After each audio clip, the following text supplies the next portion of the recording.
Thank you. It is great to be back here. I love coming down to Little Rock, and it's in part because I am a Clinton kid. There's no question about it. When Bill Clinton was running in 1992, I was a freshman in college. So yes, I suppose I'm dating myself, but it seems reasonable. And his New Democratic approach and sort of christening the Third Way movement that was carried on by Tony Blair and others was very instrumental in ways that I didn't fully appreciate at the time in my politics and my worldview. And it's something that I think is rooted in a sense that we need to find a way to bridge divides. And there is such a thing as a vital center. It's not simply the mushy middle, and that is a virtue in politics, not a vice. Things that I think we can all learn from. So I wrote Washington's Farewell. It popped into my mind as an idea. My belief with books is that you got to write the book you want to read. And I kept bumping into Washington's Farewell when I did my first book, Independent Nation, which has a chapter on Clinton and the '92 race. I began the book in the introduction with a quote from the farewell address. I wasn't familiar with it because it had really faded from the frontal lobe of American politics, but it really resonated in its warning against hyper-partisanship. And then I ended Wingnuts with an extended riff off the farewell address because it is so prescient. It is a timeless document, but it's remarkably timely today. And then, of course, I could not have foreseen the circumstances we find ourselves in now.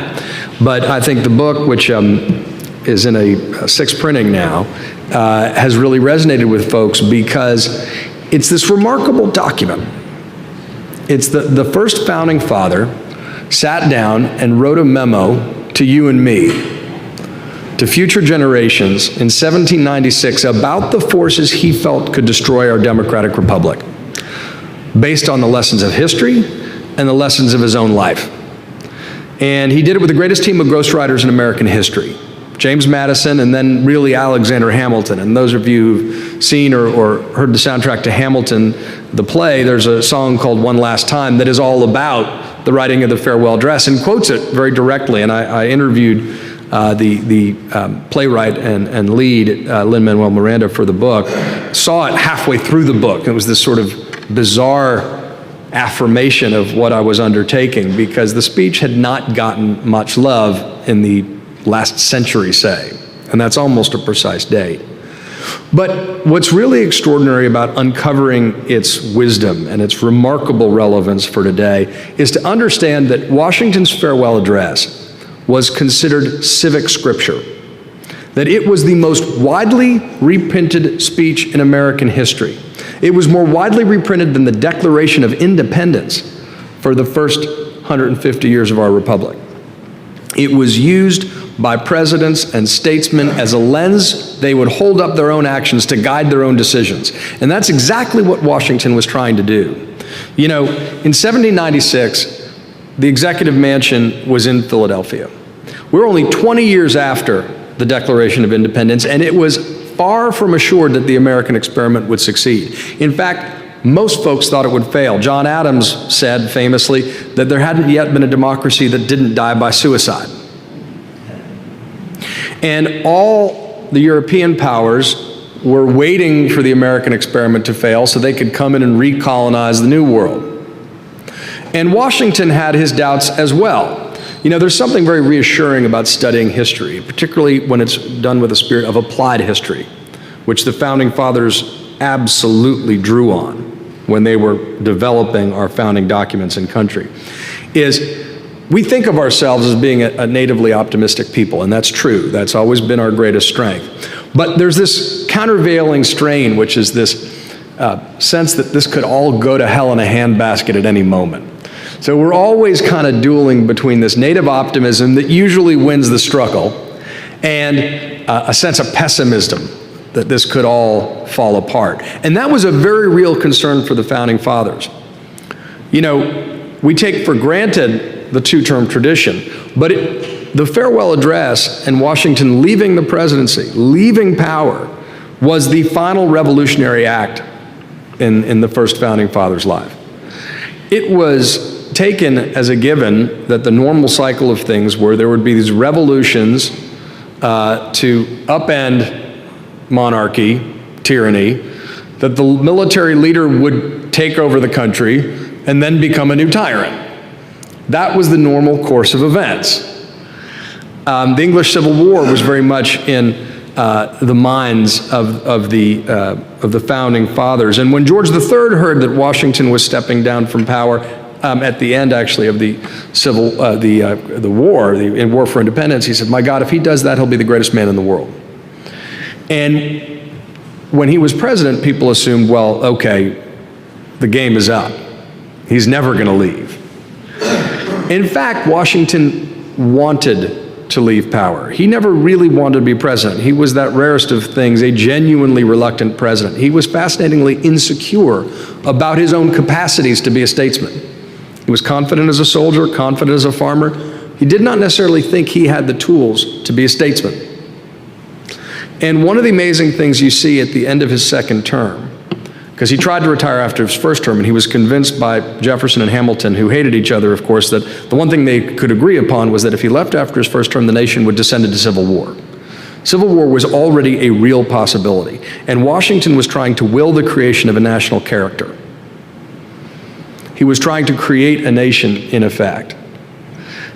And the words that appear most in the farewell address are union and citizen, because these are the preeminent values he's trying to instill. But when he sits down to write the farewell address, that final draft in the summer of 1796, he is a man in psychic and physical pain. He is deeply concerned about the ruptures of partisanship he's seeing, even within his own cabinet, being led by his two most talented surrogate sons. He is trying to make sure that America remains neutral in the war between England and France, because he understands that we've got to walk a middle ground between monarchy and the mob. We can't be forced to choose between warring European powers, because then we'll simply become a satellite. Above all, he is trying to inculcate a philosophy of independence. That's the flow-through. So he sits down to write, working with ghostwriters, but the ideas are all all Washington's. The words at the final draft are, many of them are Hamilton's, but the ideas are all Washington's, and they are reflected through his life, clear as day. That's one of the things that I think this book shows. But instead of simply writing a valedictory note and kind of doing a victory lap and saying, look, I've been president for 8 years, and look how great I've done, and look at all these statistics, and now I'm going home to Mount Vernon, he does something very different. He decides to write a warning, and that's a tradition that's carried forward. He is at war himself between optimism and pessimism. He's trying to say, look at the lessons of history and apply them even when I'm gone. And not only the warnings, which are chief among them hyper-partisanship, excessive debt, and foreign wars, that these forces are things that bring down democratic republics and had throughout history. But also, because he's too much of a man of action simply to focus on the problems, he wants to propose solutions. First principles, national union, national unity. The importance of religion, virtue, and morality to a self-governing people. The importance of education. He said enlightened opinion is essential to a self-governing society. So he lays out these warnings that are rooted in the arc of history, but then he also offers us solutions, renewable resources that we can repair to. And he's doing that all bringing to bear the lessons of his own life and the pressures of the time, but that wider view of history. So when he warns that hyper-partisanship is a force that could destroy democratic republics, because he has in the past, it's because he and Madison and Hamilton had studied what had destroyed the ancient Greek city-states. And they chronicled over and over again how these factions would start infighting and deadlock a democracy, and the government would become so dysfunctional and so divided, and the citizens would become so disgusted that Washington warned it could open the door to a demagogue with authoritarian ambitions. Working with Alexander Hamilton, he also understood, even though he had a lifelong hatred of debt. And fascinatingly enough, when he's president-elect, he's going around his neighbors trying to borrow money to pay off his tax bill, and no one will lend it to him because his credit's not good enough. He was land rich but cash poor. But he understood, and Hamilton certainly understood, that while a little bit of debt could be a very good thing for a young nation, you could strategically use debt to make investments, that excessive debt was always a force that toppled empires. And as importantly, it violated a spirit of generational responsibility. And that's something that also seems urgently missing from today. Not just how we politicize conversations about deficits and debt sometimes, but also how what's really supposed to guide us is a spirit of generational responsibility. And it's always about that balance between individual liberty and generational responsibility. And that's what Washington's setting out. Now, on foreign wars, when I was writing the book, the closest parallel seemed to be Iraq, but perhaps if I was of a different age, we could have talked about Vietnam. That seemed fairly self-evident. America has a privileged position in the world. Will Rogers used to have a great joke. I saw there was a statue, a little bust of Will Rogers in the Oval Office they have over at the Clinton Library. And as a columnist, former columnist, occasional columnist, I love Will Rogers. Will Rogers used to joke that America has the best friends that any nation ever had. You know who they are? The Atlantic and Pacific Oceans. The idea being, of course, that we have an enormous blessing about geography that we don't think about very much anymore. But we were isolated from the turmoils of Europe, and that was an enormous asset. He was not saying we should be isolationist, by the way. That is a frequent misunderstanding of what the farewell address says. Instead, he says we should have a policy of independence. We should not mistake another nation's interests for our own. And that most importantly, we should use the advantage of our distance on the globe to have a period of time where we could grow in military and economic strength so that we would be respected as an independent nation on the world stage and not simply be a satellite of another nation. What seemed a little bit more of a distant concern was Washington focusing on, almost obsessively, how dangerous it was when foreign agents would come into our country and try to influence and undermine our democracy and our democratic debates, little d, and our elections. He was really focused, almost obsessively, because the French revolutionary government had sent a guy named Citizens in Genet to the South to stir up anger against the administration because he insisted on being neutral, the proclamation of neutrality. And there were riots in the streets. The root of the two-party system is largely about a divide over the French Revolution expressed within the Founding Fathers. And so he is really focused on how dangerous and disingenuous it is. He calls the folks who were arguing for France's interests over our own pretend patriots. But he was really focused on the danger of a foreign nation influencing and undermining our domestic debates. And then when the book was basically done and the election was over, I realized that Vladimir Putin hadn't made a playbook up all by himself, and old George was on to something. The cycles of history keep coming back, and that's why we need to study our history, and that's why the Founding Fathers did so when they were developing our democracy. The Decline and Fall of the Roman Empire was a contemporary bestseller for the Founding Fathers. And they would apply those lessons, or attempt to. And that's something that we've lost a bit at our peril. But again, as I said, Washington's not just warning about these larger historical forces that destroy democratic republics and had before. He's proposing solutions. He is obsessed, if there's one thing overall he wants to get across, is that our national identity has to take precedent over our regional identities and regional discriminations. One of the language he used, I think, is quite resonant today. He says, citizens by birth or choice of a common country, that country has a right to concentrate your affections. The name American, which belongs to you in your national capacity, must always exalt the just pride of patriotism more than any appellation derived from local discriminations. Citizens by birth or choice. He was not content to be known as a Virginian first. He wanted to be known as an American first. He was trying to build an American character when there was no such thing. By the way, all the smart money in Europe thought the reason American democracy would fail was because that no democracy could succeed on a scale such as ours. Maybe it would work in a couple of Swiss cantons, but there was no way. The natural order of things folks believed was that it would be just like Europe today. It would be, Germany and France and Switzerland, and it would be, North Carolina, Virginia, and Delaware. But this was something new. And he was also, therefore, constantly warning, not only anticipating the dangers of civil war, but particularly the rise of regional political parties.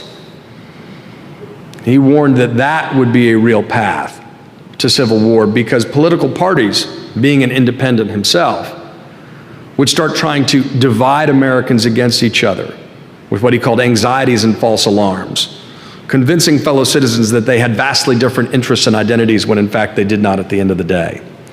And something more profound and I think more poetic than he gets credit for, which is our independence as a nation, which is always his goal. Our independence as a nation is inseparable from our interdependence as a people.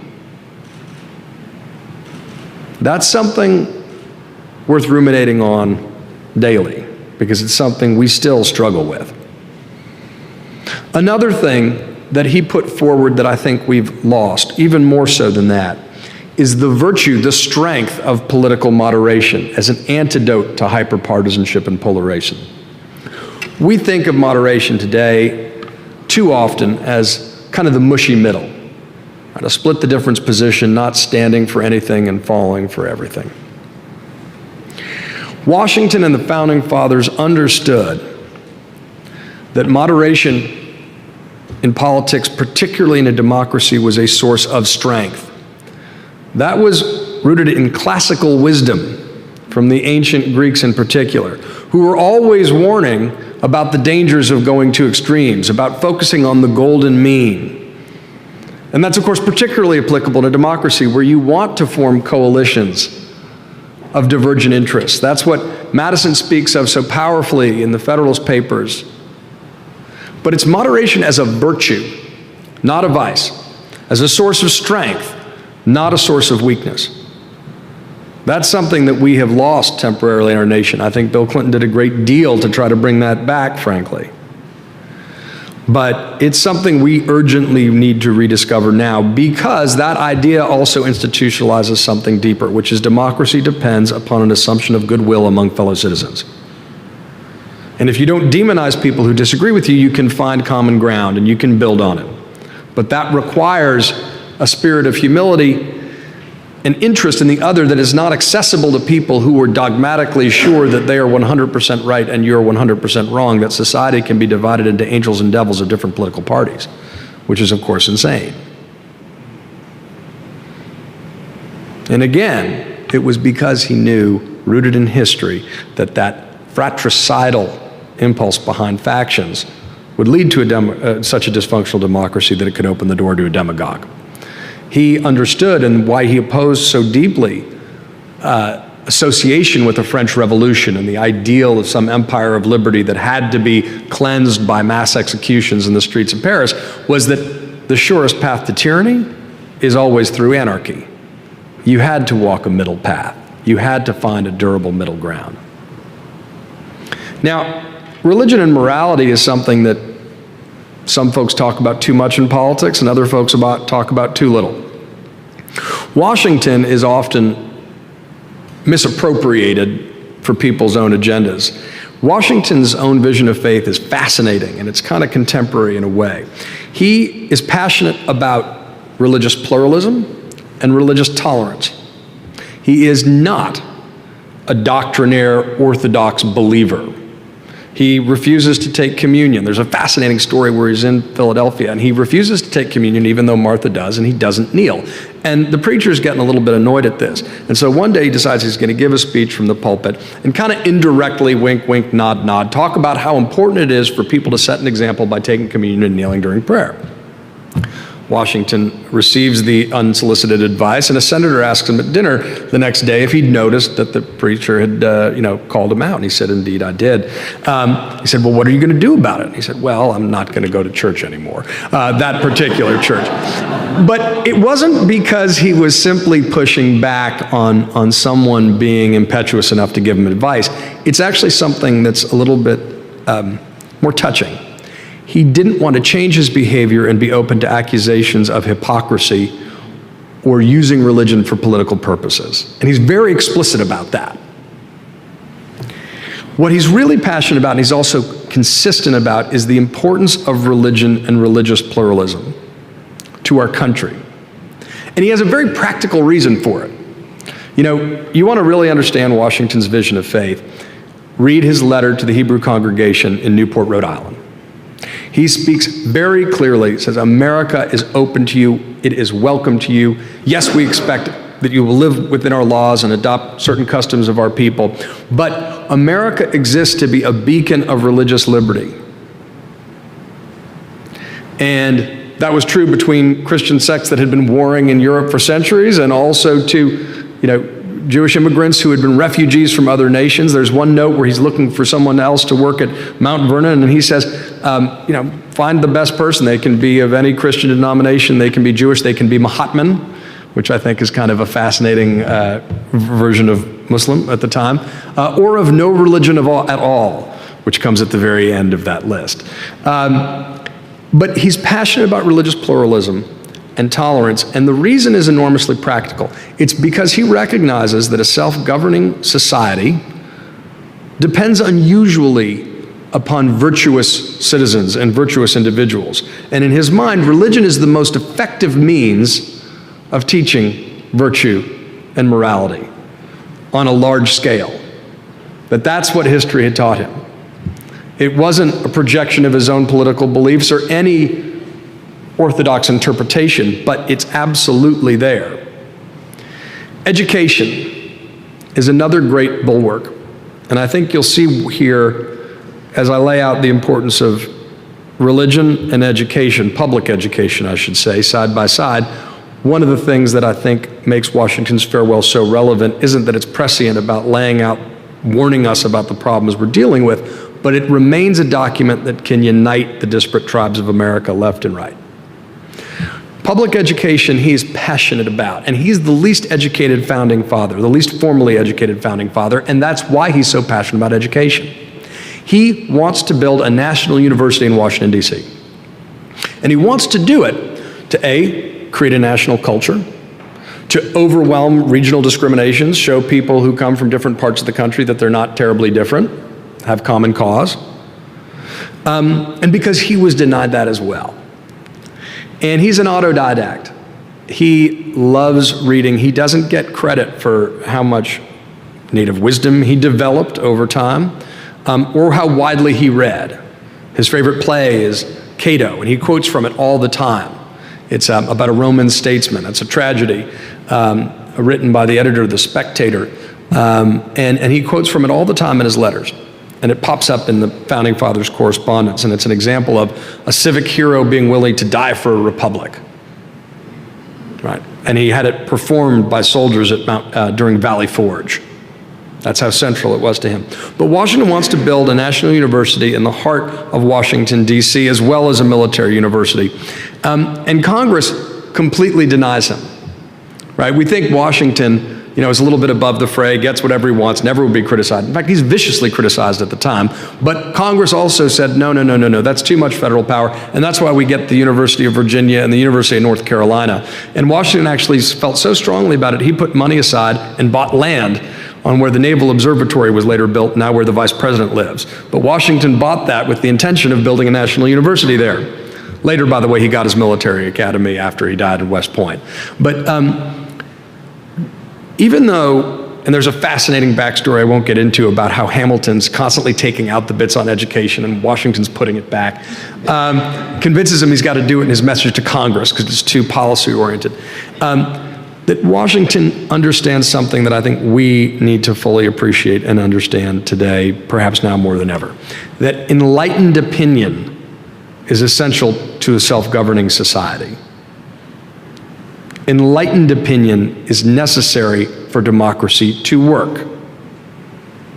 My favorite quote about politics and journalism and media these days is from actually Daniel Patrick Moynihan. Everyone's entitled to their own opinion, but not their own facts. That's enlightened opinion being necessary for a self-governing society. But Washington hammered that home, the importance of education. Civic education, the study of history, that these were things we needed to inculcate in future generations, our own history. And that was vitally important to the success and survival of a democratic republic. So he lays out these great warnings. He lays out these great principles, and they follow core lines of philosophy which can be traced. The virtue and importance of a political philosophy of independence, the importance of balancing individual liberty with generational responsibility, the dangers of becoming overextended, off-center, if you will, in politics, finance, and foreign policy. Those all flow through. They are hotly debated at the time. Remember, his own Secretary of State and first drafter of the farewell address, James Madison, had conspired to fund secretly a partisan newspaper to attack the administration over their foreign policy. I mean, it's something that's treasonous today. And they literally got James Madison's college buddy, Phil Freneau, to come to Philadelphia to start a newspaper with the explicit purpose of attacking the administration. And it's being run out of the State Department while Jefferson's Secretary of State. It's unbelievable. So there are these deep fights that are going on at the time. It's very controversial. Washington does not know if his advice will be heeded. The best he can do is hope it will be so. He dies in 1799. Jefferson defeats John Adams to become the third president. Jefferson had been fighting with Washington for basically the duration of their time in government. And he's kind of duplicitous. It's really disappointing when you look at it up close. Washington confronts him about the partisan papers, and Hamilton and Madison are firing off under these assumed names. And when he confronts Hamilton, Hamilton cops to it right away, but says, you know, I'm only trying to defend you, which is sort of true. And Jefferson says, I know nothing about it. You know, I mean, he completely denies any knowledge of what he'd been doing or funding. But when Jefferson goes up to give his inaugural address, which is a great inaugural address, he reveals himself quite suddenly to be a born-again Washingtonian. All these things he'd been fighting against, he suddenly is for. And I think it's a reminder that, one, where you stand in politics is often a matter of where you sit, and also the real transcendent wisdom of what Washington had done and laid out. In fact, the phrase people know from the farewell address, if any, is entangling alliances, which does not appear in Washington's farewell address, but does appear in Jefferson's inaugural. And part of the exercise of the book, to me, the thing I find most fascinating, is the afterlife of the idea, the unbelievable legacy it leaves and how it's followed. I mean, Andrew Jackson's farewell address is basically just an extended riff off Washington's farewell address. He says, look, you know, and he's speaking with the authority of a Southerner warning against secession, saying that, you know, when Washington gave his farewell address, it was great advice, but we didn't know how good. We didn't know if the Constitution would hold. It has. It has proven its worth. Now let us not indulge these forces of secession or sectionalism that Washington warned us against. Obviously, that doesn't work, but it's extraordinary that the entire thing is focused on that. Abraham Lincoln, in his 1860 stump speech, is quoting the farewell address at his core, repeatedly. During the Civil War, he requires it to be read to Union troops to remind them what they're fighting for. After the Civil War, it becomes mandated to be taught in America's public schools as a way of consciously rebinding the wounds in the nation. There were contests based on oratory, whether you'd memorized it. There were oratorical and analysis contests that I've got amazing details from. People saying that if only we'd not forgotten the wisdom of Washington, we would not have descended into a civil war. We've got to teach it continuously. And so that's why it was memorized by generations of students. This is 6,000 words, folks. And it is memorized because it was considered that important to our national identity and national character. And around 100 years ago, it starts to fall out of favor. Why? The First World War. Two Washington biographers, Woodrow Wilson, president, Henry Cabot Lodge, Republican Senate leader, square off about whether America should get involved in a foreign war, first in our history, more or less. Won't talk about the Spanish-American War because it's more complex. And the League of Nations. Wilson wins the argument about the First World War. Cabot Lodge wins the argument over the League of Nations. They're both trying to say they're representing Washington's wisdom and updating it for a new era.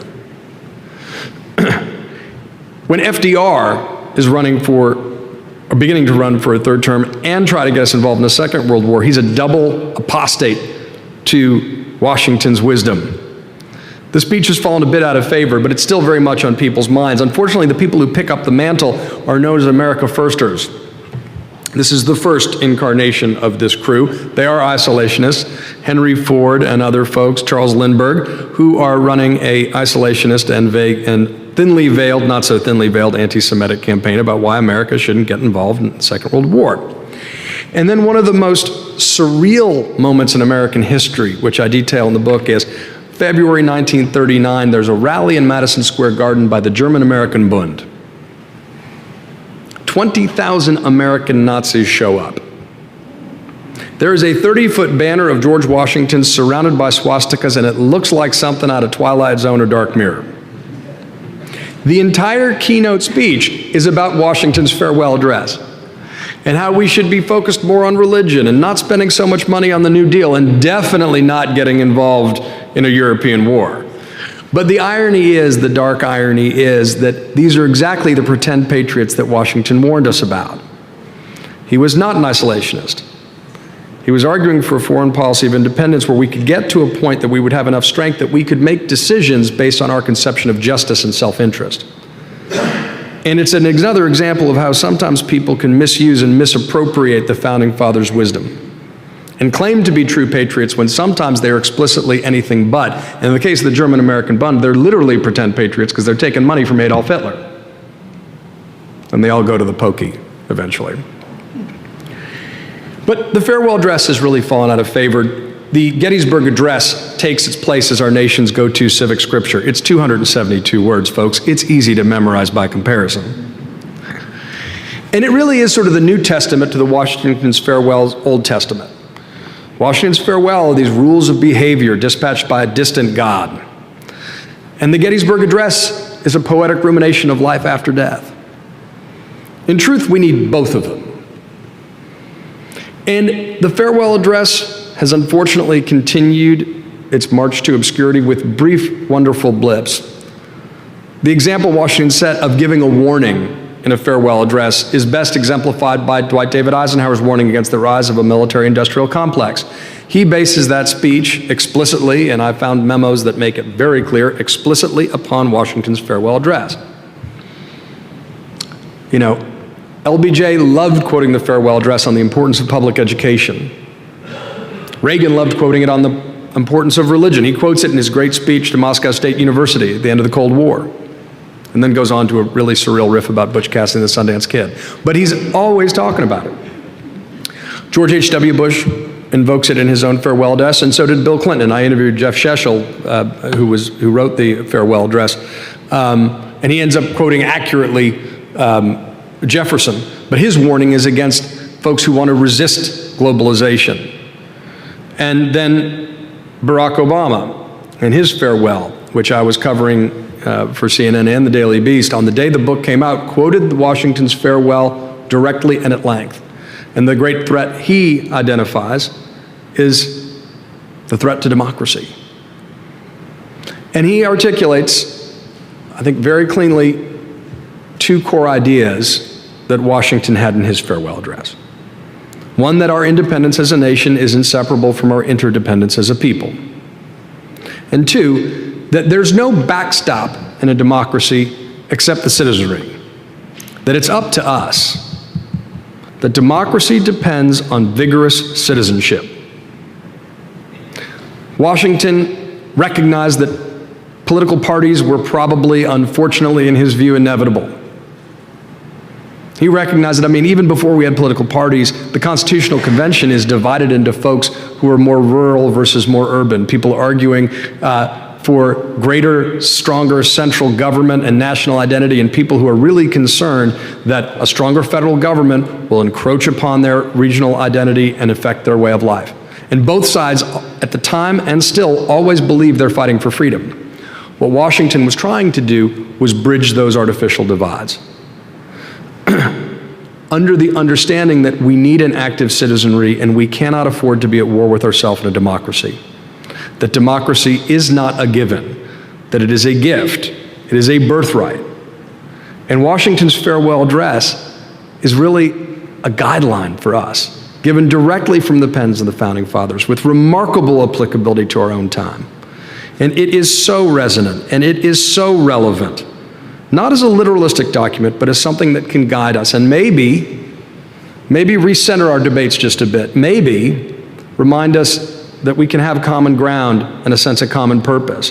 And maybe we also need a generation of active citizens getting involved in politics who identify with Washington above all, not political parties which weren't even in the Constitution in the first place. Because these ideas are transcendent, they are timely, and it's a great gift he gave us, and we just need to rediscover it. So thank you very much, and I'd be delighted to take some questions.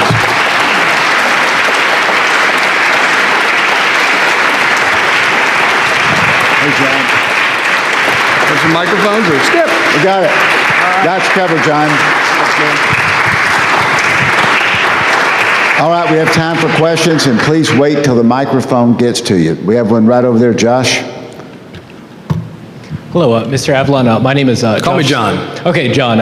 Thank you very much. My name is Josh Snyder. I'm a first-year student here at the Clinton School, and I've been thinking for a while about my capstone project next year and my own interests in just how we can better encourage folks to be, how we can better encourage our education system to maybe better educate students in how to grow up and be participants in a democracy. Yeah. So do you have any recommendations for first steps in terms of how we can better do that for our education system? It's fundamental. It's basic. We are not doing a good enough job teaching civics and fundamentals of American history. Someone said to me, no one would watch the Super Bowl if no one knew the rules. And it seems to me that we should require anyone who graduates from high school in the country to be able to pass a basic citizenship test that's taken by new immigrants to the nation. That seems like a very fair level. I'm not sure why new immigrants to the country are being held to a higher civic standard than folks who had the blessing of being born here.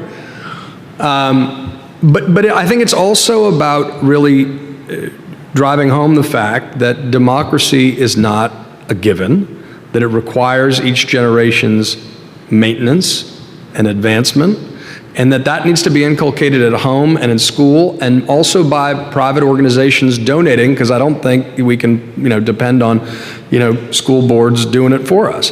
It's an overall cultural effort, but it really needs to be prioritized, and I think that's one of the takeaways that we need to have confronting the interesting times we live in.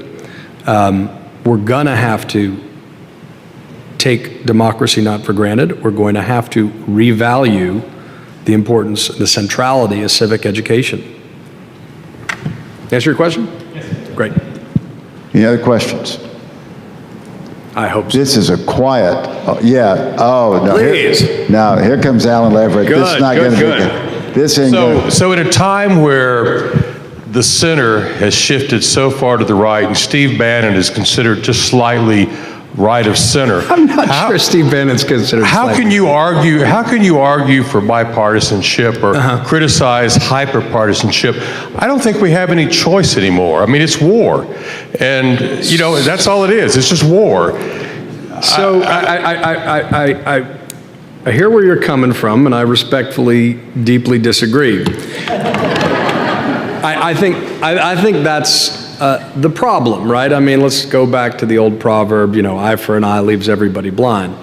Look, it is objectively true that we have asymmetric polarization in our politics, right? So, great book to read if you haven't, Norm Ornstein's book, It's Worse Than It Looks. And it delineates how a lot of the problems begin under Newt Gingrich when he takes over the Republican Party in Congress. And a lot of this stuff is structural, right? So you got to, you change the rules, you change the game. Rather than trying to figure out how you can poke your fellow your neighbor Republican's eye out with a stick, I'd focus on election reform, open primaries, and redistricting reform.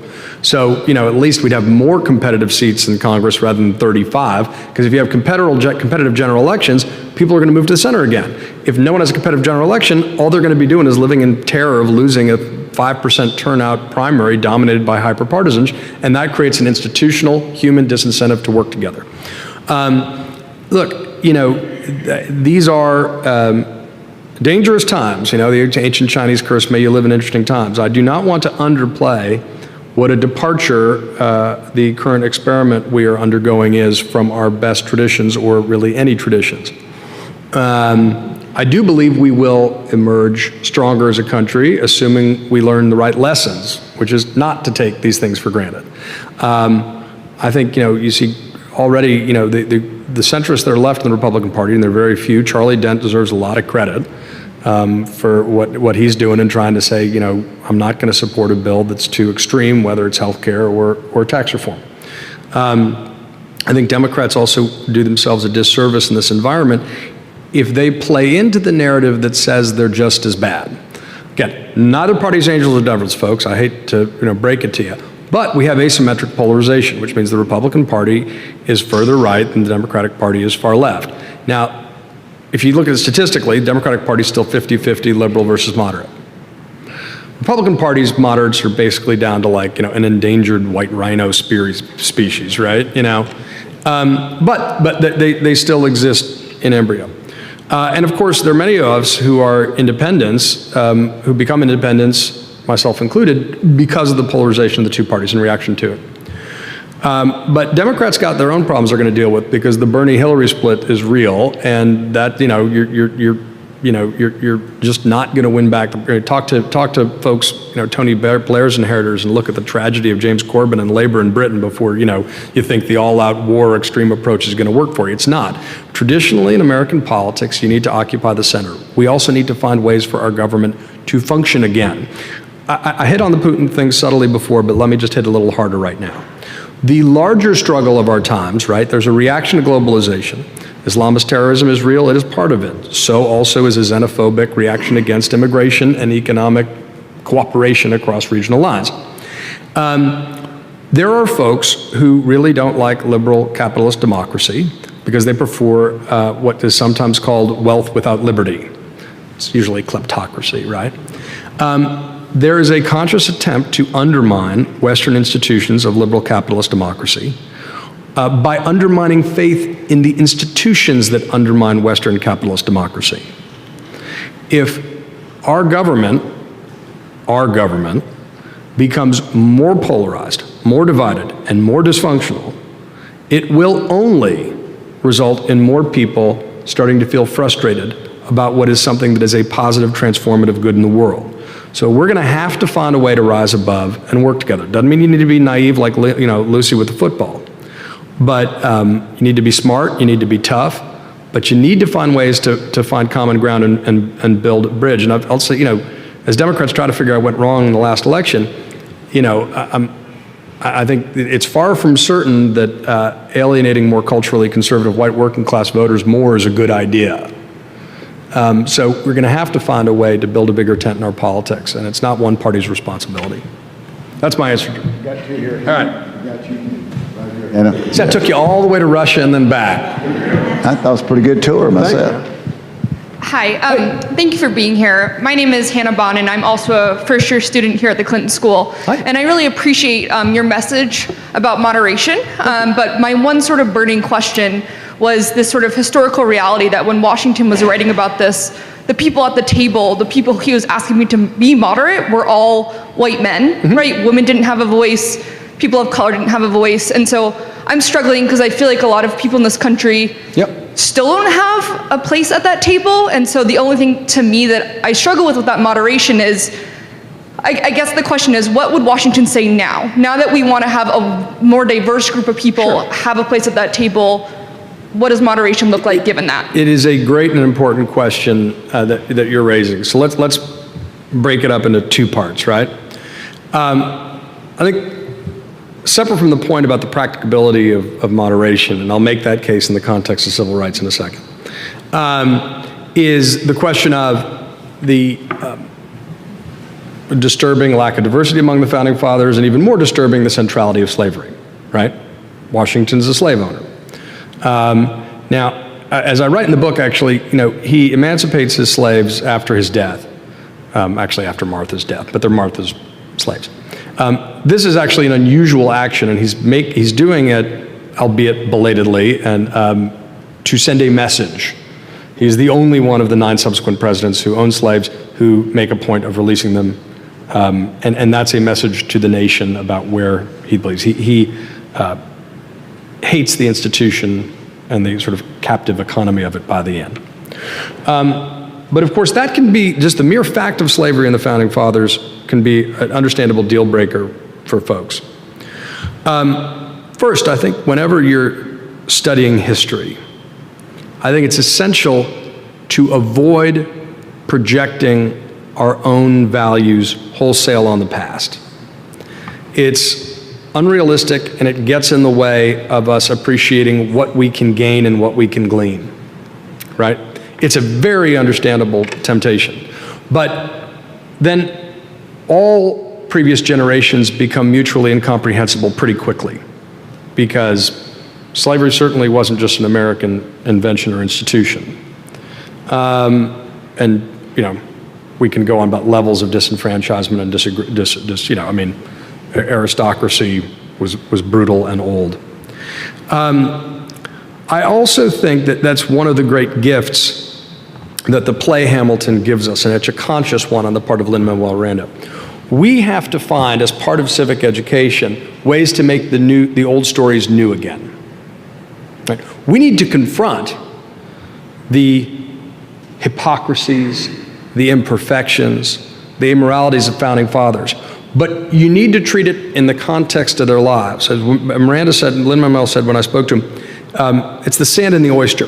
You need to embrace the contradictions. So he says, here's someone speaking beautifully about freedom who owns other human beings. You need to recognize that contradiction, and you need to embrace it in order to transcend it. Not deny it. You need to confront the original sin of slavery.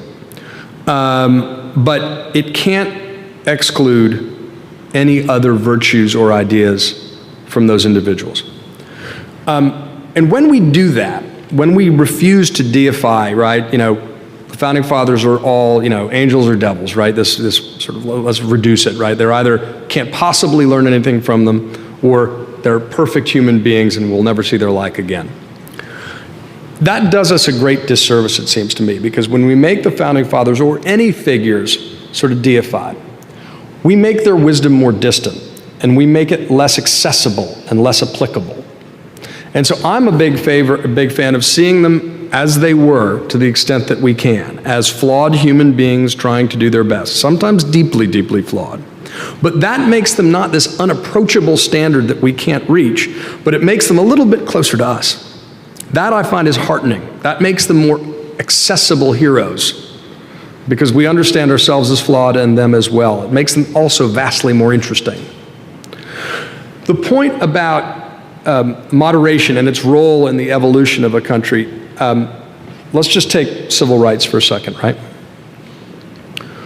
Abraham Lincoln was criticized by abolitionists in Boston for not ending slavery on day one. He was criticized for saying, even though he had a record of running as an abolitionist and the first successful candidate for the Republican Party, which was largely based on the principle of abolition, not entirely,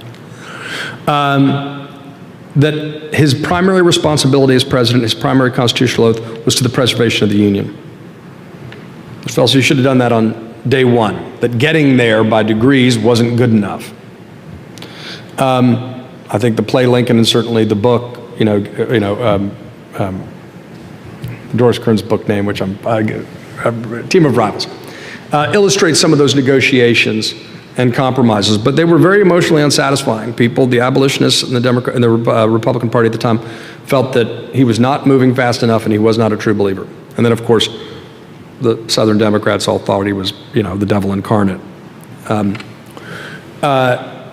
As we look at how civil rights comes to be in the United States, not for nothing, it's a Southern Democratic president who gets civil rights legislation done.